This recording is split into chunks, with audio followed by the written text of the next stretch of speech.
The overall goal of the project was to kind of map and understand how the Durham watershed was doing, making that connection between the community and the data that existed with visualizations, with processing data, and with making interactive outputs.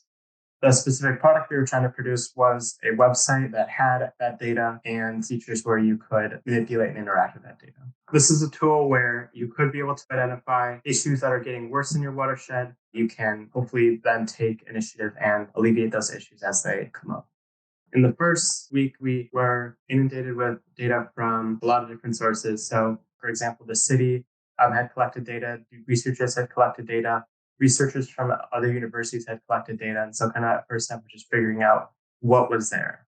One of the challenges was kind of figuring out how to combine these data sets that have been slightly different in their objectives of what they were trying to measure into a coherent story of what's going on. And one component of that was consolidating the data sets. So where one piece of data had been collected by one group and one piece of data had been collected by another group, we try to make sure that those could be compared against each other, even if they weren't necessarily measured with the same precise units or in the same precise manner, and then figure out how we could map that information into a way that is easily processable visually. Day-to-day would be coming in, opening the Excel sheets, checking another Excel sheet and seeing if the data is consistent, manipulating the Excel sheet so that it can take in that data. And then from there, putting in all those buttons, connecting the functionality of those buttons to visualizing and rendering data, and then styling it so that it looks a little bit better than if we had just put raw buttons and data on there.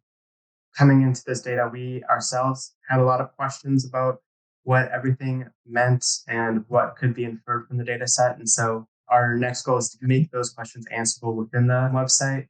Those were specific questions like how murky is the water, what presence of pollutants exists in the body of water. But then also we wanted to be able to answer broad questions that might help improve the water quality, which is where in the watershed are these issues most prevalent and kind of correlations might exist between different trends over space and time.